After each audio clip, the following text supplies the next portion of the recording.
Welcome back to Football Fun Dates. We know it's been a long time. We apologize for the small technical glitch we faced last week, which is why we didn't get the Friday episode. Let's get straight into this episode of Fantasy Premier League.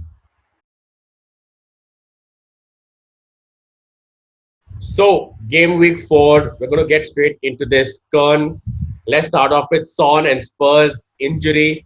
Maybe available right after the international break, maybe not. 9.0, expensive. United assets to consider. They play United next. What do you think about this? If you see me smiling, it's because I'm glad I didn't jump onto the Son Brigade. Yes. So, I mean, obviously, he was a great asset to have. Now puts big question marks. And I still maintain what I said about Spurs. The fixture congestion is crazy. Uh, if I don't have any Spurs assets right now, I'm not going to bring them in for this week.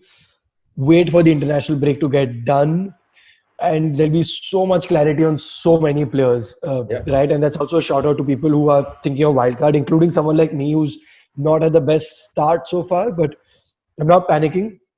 I'm going to save it till the international break is done because it's a better fixture looking forward from there.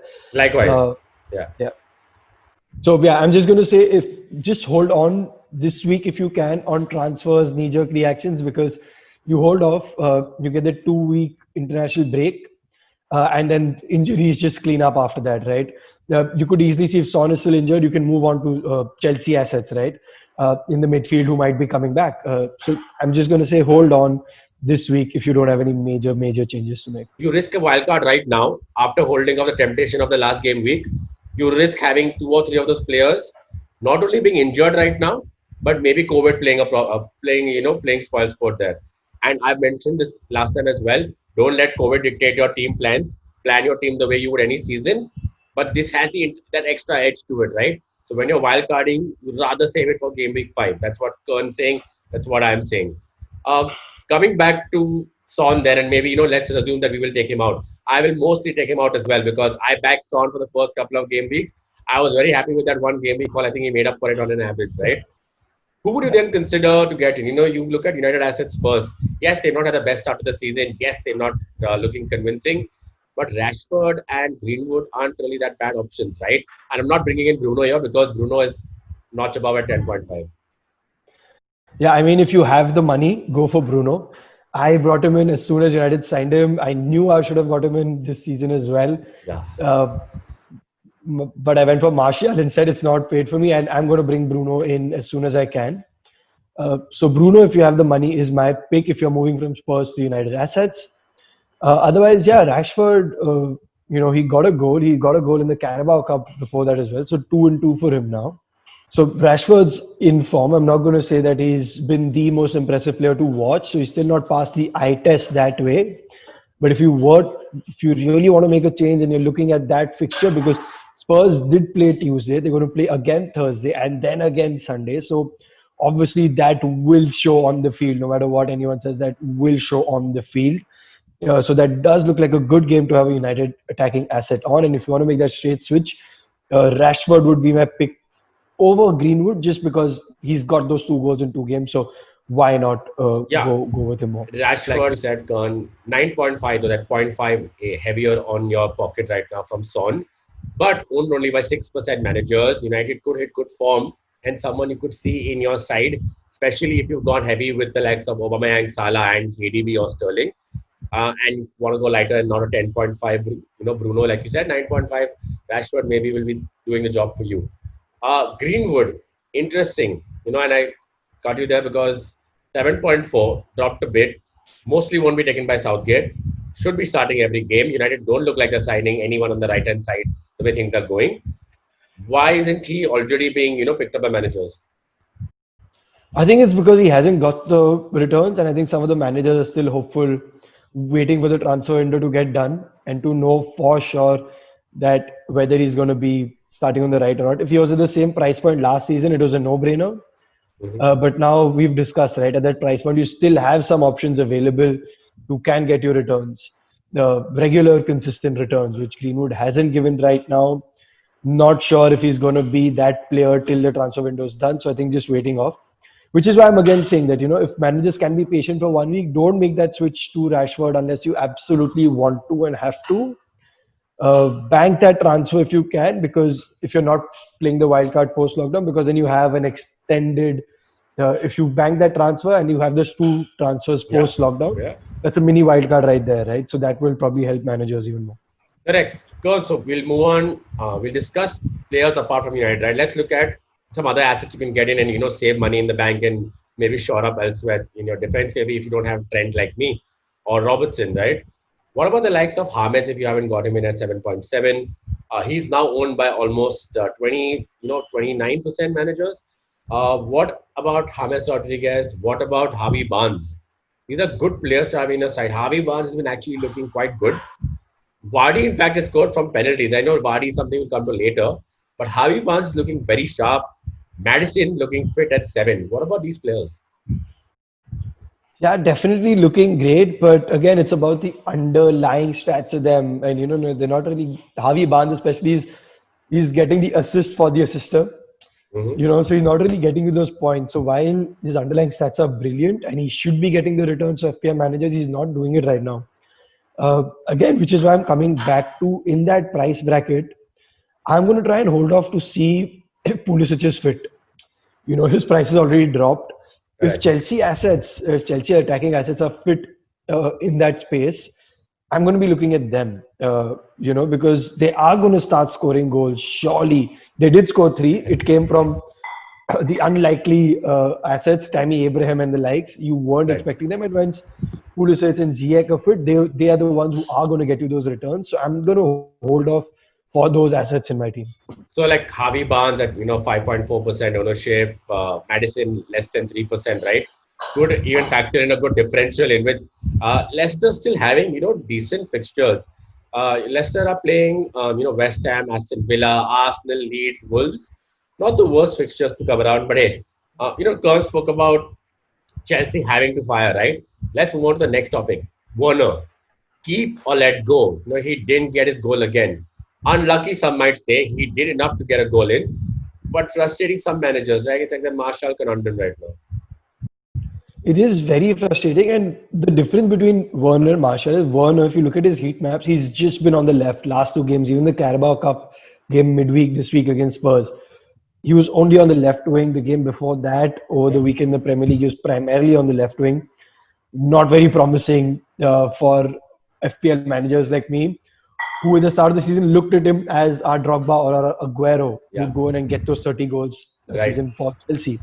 But again, that could be affected by the Chelsea midfielders not being there. So once you see Pulisic coming in and taking that left wing slot, clearly Ziyech coming in on the other side, all the supply is going to be coming into where hopefully Frank will just be like, hey man, just don't leave that number 9 spot in the box and just feed off the supply. But having said that, I am looking to take him out now. He's very expensive for someone who's not delivering. Right. And there are such good attacking returns everywhere from the forward line currently. You see the likes of Calvert-Lewin. Obviously, Vardy is only penalties, but he's still getting those returns. As you said, decent run of fixtures ahead. Bamford, he's the best FPL asset per million. I'm still not convinced with Bamford to make that big transfer and bank on him or whatever. The point being, with Werner not delivering, there's a great slew of well-priced forward options available. And when you save that money, you can upgrade on your midfield, because midfield premium midfielders are giving you returns. There are a great selection of names to pick from. So I am unfortunately currently Werner out. It's interesting. We didn't mention one player, and it's someone who we know gets the goals, but he doesn't get enough goals in a game, right? Raul Jimenez, 8.6, I think now, owned by about under 23% managers. Why is he still not being considered as someone who should get in, even for the likes of Martial, who doesn't look like he's doing well? Cheaper than Werner as well. Wolves, though, the reason I am telling you why people are not, and maybe people will be considering Wolves, and we'll move on to Wolves after this. They have still Fulham to play, Leeds, Newcastle, Crystal Palace, Leicester, Southampton. Such great fixtures, but they're looking shaky. Yeah, that's the thing. Wolves aren't looking very convincing right now. All the transfers out clearly have affected them, I mean, the likes of Doherty and Jota going out. they were some of their primary attacking assets, and obviously that will affect them as a team. They have made a couple of signings who will take a while to come in, right? So maybe the international break, if they aren't off, they probably spend some more time on the training pitch with the team. Managers can sort of figure out better how to get them in. So Wolves currently not that great, but wants to keep an eye out for post lockdown. I think instead of Jimenez, the current person who I am instead seeing is Danny Ings. He is getting the returns. I think since the start of last season, no one has scored more goals than Ings. He's on level with Vardy, or I think Vardy is one ahead of him, or somewhere there. So Ings is clearly consistently getting those goals. Southampton still have a great run of fixtures. So I see him being that preferred option instead of Jimenez right now. But I think once Wolves settled down, we saw them even last season. They didn't start the season great, but they settled in. And since then he got the returns. That could happen with Wolves very easily. Right now, in this current moment for this game week, still not convinced. Fair enough, Con. I kind of agree with, someone in our comments asked us last week Jimenez or Ings, and I said I would still prefer Jimenez, and I still stand by it. Yeah, Ings did win the game and got maximum points for himself in FPL this week, so maybe my bad for this one. But even not just Ings, I would still say, even if you're considering taking out, Che Adams, he's gone down to 5.9. I would say just not yet, just not yet. Just give it one more game week. Let the international break come. You get a better idea of how teams stand, right? Let's move on to defensive assets. And we spoke about Wolves earlier. Let's complete the Wolves discussion about keeping the Wolves assets for one more game week at least. So maybe cutting your losses, letting them go now. Says is someone I've backed. Says I've told managers to go for. He did work out well in the first game week. Conceded about 7 goals in the last 2 game weeks, Wolves players. So what would you do? I would hold on to my Wolves players for at least one game week. I would not say get them in. I would say if you have them, keep them. Wolves are a side in the end who I know I said this already and I regret it now because they did concede more than 2 goals in the back-to-back games. But I would keep them. Yeah, I would keep them too because, again, right now, defensive changes is not what I'm seeing because no team is keeping clean sheets. So it's not like if you remove your Wolves asset, there's a slew of defenders that are screaming out to be picked. Burnley aren't keeping clean sheets. Surely not affordable. Surely not affordable ones, right? You have the likes of Digne who already has 6.1, Doherty not doing too well at Spurs either. So not too many options. There Castaneda's at 5.7 already. Exactly. So it's not like there's defenders who are screaming out to be picked instead. I can't say, hey, if you don't have Wolves, this team is keeping clean sheets. But there aren't any. The ones with the best stats of XGs, going for them is Aston Villa. But is anyone really talking about going for Villa defensive assets? I don't think so. So I'd say if you have Wolves defensive assets, hold on.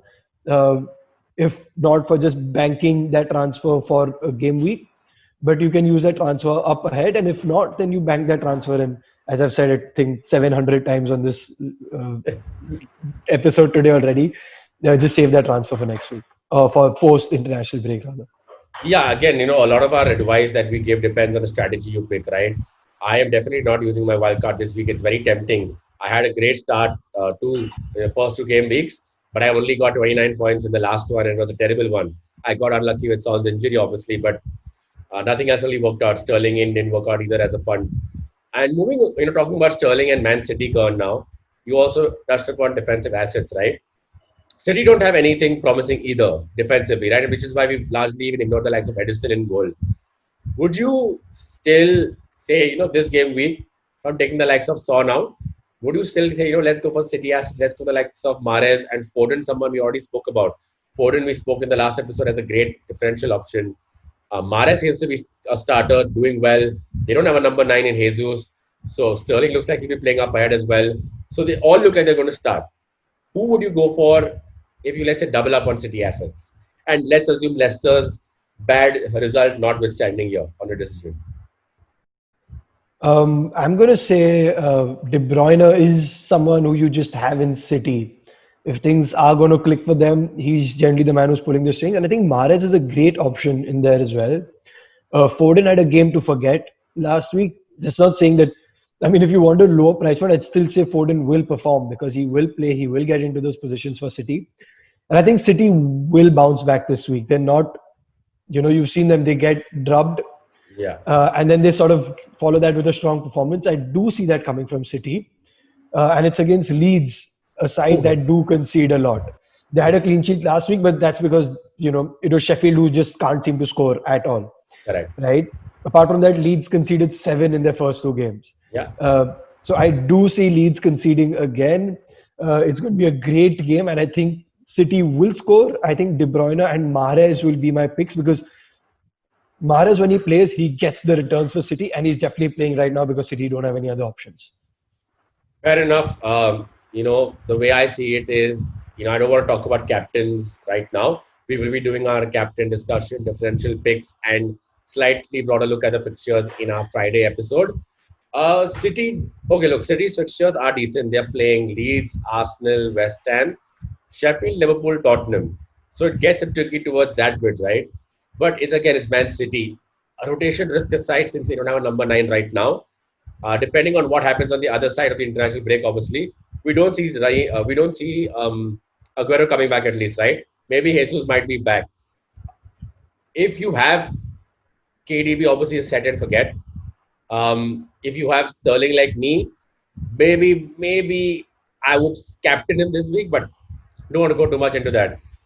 So Kern, before we close this episode, is there something else you wanna tell our managers in terms of who they should consider apart from all these teams? Any wise tips, early tips for this game week?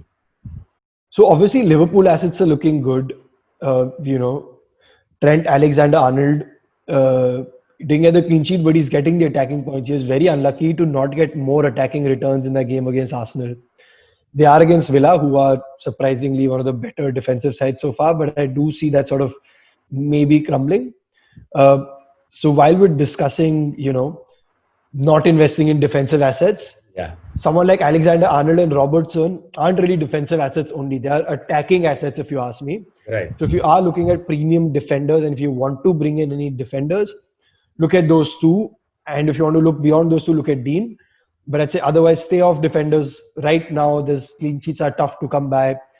Make your changes in the upfront. But if you can save your transfers this week, do that.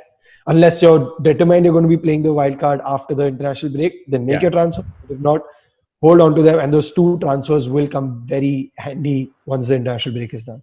I do agree with you, but I think unfortunately where my team is right now, I might shoot myself in the foot if I don't take the risk of a -4 and have a back-to-back terrible game week. So I'm a little worried about that. In the next I need episode, to bring in that wildcard stat. Sorry, before we move on, that wildcard stat from last week. Right, I think managers who played their wildcard last week got 41 points on average, whereas the average game week score was 43. So that says a lot about just sort of being patient with your wildcards. Don't do panic reactions. Think about it. Take this international break, which is going to be a blessing. The transfer window will be done. More players will be fit. There might be international players who won't be available because of COVID or whatever after things. So breathe, And- try and not play the wildcard. and because you said that, and I wanted to also mention that's where I think your assets like your Leeds players, the likes of Dallas, the likes of Helder Costa, the likes of Klitsch, Harrison, they become more important. Harrison anyway is, not, I think, eligible to play his next game. So he'll be back after the international break. You look at the likes of maybe Pereira more from West Bromwich. Kern has been backing since, before the game, the Premier League season started. Those are the players who probably might factor in more into your team, I feel, if you have that worst case scenario that Kern's talking about. But more about those players and our differential picks and everything else in the next episode. A shout out to our winner, sort of winner at least, our current table topper in our mini league, King Cluck. Congratulations for being on top of this game week. Let's see how you progress in the coming game week before the international break. Also, want to mention, guys, that we will be stopping our entries for our mini league after game week 5. So after you come back from the international break, you set your team for game week 5. That is where we will be stopping our entries. Anyone who joins the league after that, we won't be considering you as an eligible winner. You can play just for fun, but hey, I don't think you want to, right? So thank you so much for joining us, Kern. Thank you so much for tuning in, everybody else. As always, don't forget to hit like on this video. Don't forget to subscribe on our channel. Don't forget to turn on your notifications. Hit us up in the comments on Twitter and on Instagram. And we will see you in the next episode. with the captain picks, differentials, and our transfers, our final transfers for this game week. Cheers.